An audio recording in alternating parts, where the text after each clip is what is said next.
அடுத்தது போதை பழக்கம். போதை பழக்கம்னா தெரியுமா? இருக்கா எல்லா கிராமத்துலயும்? பள்ளிக்கூடத்துல உங்க பசங்க சின்ன பசங்க இருந்தா பயப்படுவோம்.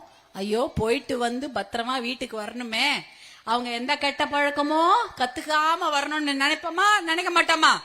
நல்ல பழக்கத்தோட வரணும்னு நினைப்போம். ஏன்னா ஸ்கூலுக்கு போனாலோ பள்ளிக்கூடத்துக்கு போனாலோ பக்கத்திலேயே போதை மருந்து கிடைக்குதாமா?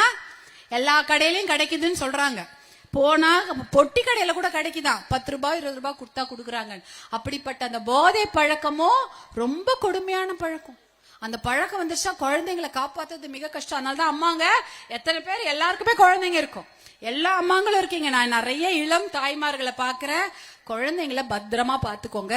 கெட்ட பழக்கம் அவங்களுக்கு வராம பாதுகாக்க வேண்டியது நம்முடைய கடமை. வீட்டுல அப்பாங்களுக்கும் அந்த கடமை இருக்கு. ஒருவேளை அவங்க சொல்ல தவறிட்டா கூட நீங்க சொல்லணும். தாய்மார்கள் நீங்க நிறைய விஷயத்துல ரொம்ப கடுமையா இருந்தாலும் அதை நீங்க சொல்லணும்.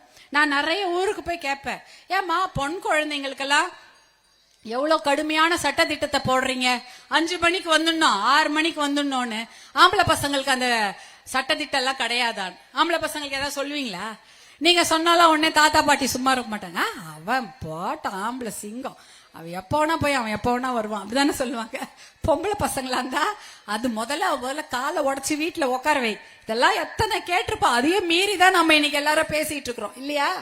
அதெல்லாம் மீறிதான் இன்னைக்கு நம்ம வெளியில வந்து நம்ம எத்தனையோ விஷயங்களை நாம செய்து கொண்டிருக்கின்றோம். இந்த மாதிரி பெண்களுக்கு ஒரு சட்டம், ஆண்களுக்கு ஒரு சட்டம். எது வீட்டுல கூட. ஆனா அப்படி இருக்க கூடாது.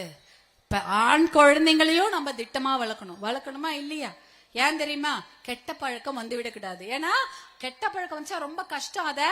அவங்கள அதில் மீட்டு எடுத்து கொண்டு வந்து ரொம்ப ரொம்ப சிரமம், ரொம்ப கஷ்டமாயிடும். அதனால நீங்க சின்ன வயசுல அதை பார்த்துக்கிட்டே இருங்க.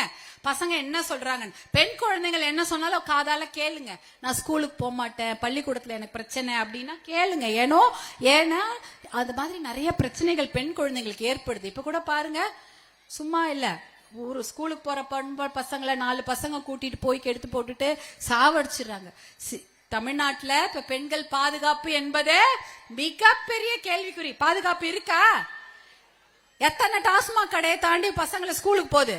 எத்தனை டாஸ்மாக் கடை? பஸ்ல இருந்து இறங்கினாலே டாஸ்மாக் கடையில் தான் இறங்கணும் இல்ல? தாண்டி வரும்போது 10 சந்து கடையை தாண்டி தான் வீட்டுக்கே வரணும். அதுக்கப்புறம் தான் அதுங்க பத்திரமா வந்து சேர்ந்துதான் நம்ம பார்க்கவே முடியும். அவ்வளோ கொடுமையாக இருக்கு. பெண்கள் பாதுகாப்பு என்பது சுத்தமாக இன்றைக்கு தமிழ்நாட்டில் இல்லவே இல்லை. அது ரொம்ப 0.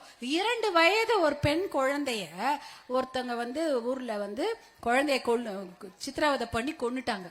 எப்ப 2 வயசு குழந்தைக்கு பாதுகாப்பு இல்ல. சென்னையில ஒரு 9 வயது குழந்தை பாலியல் வன்கொடுமை செய்யப்பட்டு அந்த குழந்தை வந்து அவ்வளோ கஷ்டப்பட்டது. ஆனா அந்த போதை பழக்கம் இருக்கிற ஆசாமிய புடிச்சு தண்டனை கொடுத்துட்டாங்க.